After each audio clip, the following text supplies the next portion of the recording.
ఇక్కడ మీరు చూడవచ్చు నా దగ్గర 2 సానిటరీ న్యాప్కిన్లు ఉన్నాయి. ఇది మార్కెట్లో సాధారణంగా అమ్మబడే సానిటరీ న్యాప్కిన్ మరియు ఇది మన వెస్టేజ్ డ్యూ గార్డెన్ సానిటరీ న్యాప్కిన్.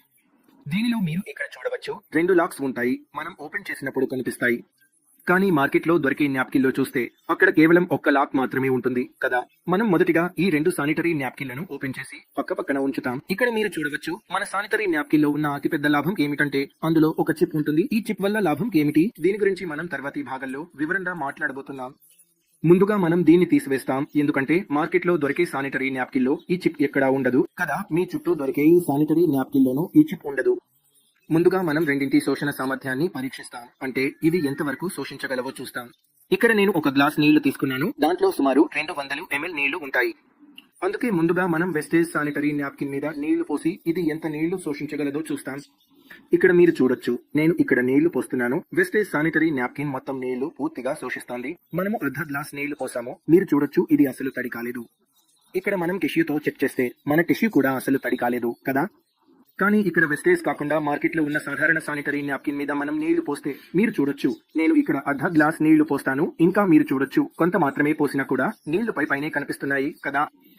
ఇక్కడ నీటి చినుకులు ఎగురుతున్నాయి, అంటే ఇది అర్ధ గ్లాస్ నీళ్లను కూడా పూర్తిగా శోషించలేకపోతుంది కదా. ఇక్కడ మీరు చూడొచ్చు, ఇప్పుడు మనం వెస్టేజ్ సానిటరీ న్యాప్కిన్ మీద మిగిలిన అర్ధ గ్లాస్ నీళ్లు పోస్తాం, అంటే మొత్తం 200 మిల్లీలీటర్ల నీళ్లు ఇది పూర్తిగా శోషించగలదా లేదా చూద్దాం. ఇక్కడ మీరు చూడొచ్చు, ఇక్కడ ఎంత నీళ్లు పోస్తున్నామో అంతా ఇది పూర్తిగా శోషిస్తోంది కదా. ఇక్కడ మనం మొత్తం గ్లాస్ నీళ్లు పోసేసాం. మార్కెట్లో ఉన్న దానిపై మనం అర్ధ గ్లాస్ పోసినా ఇంకా దాని మీద నీళ్లున్నాయి. ఇది పూర్తిగా డ్రైగా ఉంది కదా. ఇదే అసలు లాభం. రెండవది, మనం చూస్తే వెస్టేజ్ సానిటరీ ప్యాడ్ లో ఉండే చిప్ లాంటిదే మార్కెట్లో చాలా సానిటరీ నాప్కిన్స్ లో వస్తుంది కదా. మనం ఆ చిప్ ను సైడ్ బై సైడ్ కంపేర్ చేస్తాం. ఆ చిప్ తో పోలిస్తే మన చిప్ ఎంత బెటర్ గా ఉందో చూస్తాం.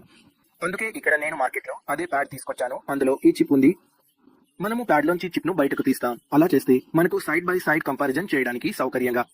ఇది మార్కెట్ లో దొరికే ప్యాడ్ లో ఉండే, ఇది వెస్టేజ్ సానిటరీ న్యాప్కిన్ లో ఉండే చిప్. ముందుగా మనం వీటి రెండింటిని సైడ్ బై సైడ్ కంపేర్ చేస్తాం. ఈ చిప్ యాంటీ ఆక్సిడెంట్ లక్షణాలతో వస్తుంది. ముందుగా మనం 2 గ్లాసులు తీసుకుని వాటిలో అర్ధం గ్లాస్ నీళ్లు పోసి అందులో మనం బయోటిన్ వేస్తాం. బయోటిన్ ఒక బలమైన ఆక్సిడైజింగ్ ఏజెంట్. ఇందులో అయోడిన్ ఉంటుంది. అలాగే మన చిప్ ఆక్సిడేషన్ ప్రక్రియను తగ్గించే పని చేస్తుంది. అందువల్ల మనం చెక్ చేస్తాం, ఎందుకంటే మన చిప్ వల్ల ఇన్ఫెక్షన్ రాదు, ఇన్ఫెక్షన్ ను దూరం చేస్తుంది కదా. అందుకే 2 బయోటిన్ కలిగిన నీటిలో మనం చిప్ ను వేస్తాం. ఇక్కడ మనం చూస్తాం మన చిప్ బయోటిన్ ను నాశనం చేస్తుందా లేదా కదా. ఇక్కడ మీరు చూడవచ్చు, అంటే ఈ చిప్ పూర్తిగా పనిచేసింది. మార్కెట్లో విడుదలయ్యే చిప్లు అంటే వినియోగదారుల చేతుల్లోకి చేరే ముందు అవి అనేక పరీక్షలను, నాణ్యత తనిఖీలను మరియు ఉత్పత్తి ప్రక్రియలను పూర్తి చేసుకోవాలి.